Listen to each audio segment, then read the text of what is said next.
Hi friends, please subscribe to Amravati Media and press the bell icon for more latest updates. Chandrababu ఢిల్లీపై ఆధారపడితే నిండా మునిగినట్లే. ముఖ్యమంత్రి చంద్రబాబు నాయుడు ఆలోచనలు 25 ఏళ్లు ముందుంటాయే అంటారు. అందుకే విజన్ ఉన్న లీడర్ అంటారు. కానీ అమరావతి విషయంలో మాత్రం ఆయన తీసుకుంటున్న నిర్ణయాలు మాత్రం పెద్దగా ఫలితాలు ఇవ్వడం లేదు. ఎందుకంటే రాజధాని నిర్మాణం అనేది ఒక్క ఏడాదిలోనో 3 ఏళ్లలోనో 10 ఏళ్లలోనో జరిగేది కాదు. రాజధాని అభివృద్ధి జరగాలంటే కొన్ని దశాబ్దాలు పడుతుంది. హైదరాబాద్ నగరంలో ఉన్న సైబరాబాద్ నిర్మాణానికి అమరావతి రాజధానికి ముడిపెట్టి చూస్తే తప్పులో కాలేసినట్లే. ఎందుకంటే పెరుగుతున్న జనాభా అభివృద్ధి చెందిన హైదరాబాద్ నగరంలోనే మరొక ప్రాంతాన్ని అభివృద్ధి చేయడం సులువు. అది కూడా 3 ఏళ్లలో జరగలేదు. సైబరాబాద్ డెవలప్ కావడానికి దశాబ్దాల సమయం పట్టిందని ఎవరైనా చెబుతారు. ఇప్పుడు రాజధాని అమరావతి విషయంలో చంద్రబాబు అతి విశ్వాసానికి పోయినట్లు కనిపిస్తుందన్న కామెంట్స్ వినపడుతున్నాయి. ఇప్పటికే 30,000 ఎకరాలను ల్యాండ్ పూలింగ్ ద్వారా ఉచితంగా తీసుకున్నప్పటికీ దానిని అభివృద్ధి చేయడానికి నిధులను సమీకరించడానికి చంద్రబాబు తలప్రాణం తోకలోకి వచ్చింది. మొదటి 5 ఏళ్లలో అది సాధ్యం కాలేదు. రెండవసారి అధికారులకు వచ్చిన తరువాత అదృష్టం కొద్దీ కేంద్రంలో బీజేపీ టీడీపీపై ఆధారపడడంతో అప్పు పుట్టింది. అందుకే కొన్ని భవనాల నిర్మాణానికైనా పూనుకున్నారు.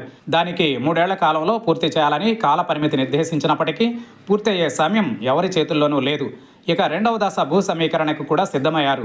అక్కడే అంతర్జాతీయ క్రికెట్ స్టేడియం, అంతర్జాతీయ విమానాశ్రయం నిర్మించాలన్న బలమైన కోరిక కలిగి మరో 20,000 ఎకరాల భూమిని సమీకరించాలని నిర్ణయించారు. మంత్రివర్గం రెండవ దశ భూ సమీకరణకు ఆమోదించినా అమలు చేయకపోవడం వెనుక నిధుల సేకరణే ప్రధాన సమస్య అని తెలుస్తోంది. రెండవ దశలో 20,496 ఎకరాలు సమీకరించేందుకు సిఆర్డీఏ అథారిటీ ఆమోదం తెలిపినా సమీకరణ ప్రక్రియ ప్రారంభించలేదు. దీని వెనుక గతంలో ఇచ్చిన భూముల్లో ప్లాట్లే అభివృద్ధి చేయలేదన్న అసంతృప్తి ఒకటైతే, అదనంగా సమీకరించే భూముల్లో అభివృద్ధి చేసేందుకు నిధులు ఎక్కడి నుండి తీసుకురావాలనేది మరొక ప్రధాన సమస్యగా మారింది. ఇటీవల చంద్రబాబు నాయుడు వద్ద జరిగిన సమావేశంలో ఇదే విషయంపై చర్చ జరిగినట్లు తెలిసింది. సిఆర్డీఏ ఆమోదించిన పనులు పూర్తి చేసేందుకు కనీసం 24,000 కోట్లు ఖర్చు అవుతాయని అంచనా వేశారు. 42,000 కోట్ల విలువైన పనులకు టెండర్లు పిలిచారు. 20,400 కోట్ల విలువైన పనులు అప్పగించారు. ఇందులోనూ ప్రపంచ బ్యాంకు నుంచి 15,000 కోట్లు, హడ్కో జర్మనీ బ్యాంకుల నుండి మరికొంత మొత్తాన్ని రుణంగా తీసుకుంటున్నారు. ఇవన్నీ కూడా తిరిగి చెల్లించాల్సిన అప్పులే. దీనికి ప్రతి నెల వడ్డీ కూడా చెల్లించాల్సి ఉంటుంది. ఇది రాష్ట్ర ఖజానాపై అదనపు భారం అవుతుంది. నెల 1వ తారీఖు వచ్చేసరికి పింఛన్లు, ప్రభుత్వ ఉద్యోగులకు వేతనాలు చెల్లించడానికి రిజర్వ్ బ్యాంకు నుంచి అనుమతులు తీసుకుని వివిధ ఆర్థిక సంస్థల ద్వారా నిధులు సేకరించాల్సిన అవసరం ఏర్పడింది. ఏ నెలకు ఆ నెల కష్టంగానే గడుస్తోంది. మరో 20,000 ఎకరాలను సేకరించి వాటిని అభివృద్ధి చేయాలంటే మరో 40,000 కోట్ల రూపాయలు ఖచ్చితంగా అవసరమవుతుంది.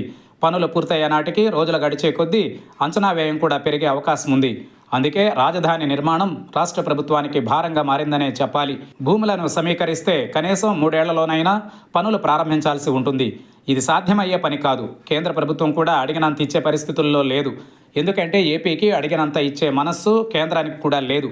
ఢిల్లీ మీద ఆధారపడి దిగితే పేకల్లోతు కష్టాల్లోకి కూరుకుపోవడం ఖాయమన్న విశ్లేషణలు వినపడుతున్నాయి. మరి చంద్రబాబు నాయుడు ఏ నిర్ణయం తీసుకుంటారన్నది చూడాల్సి ఉంది.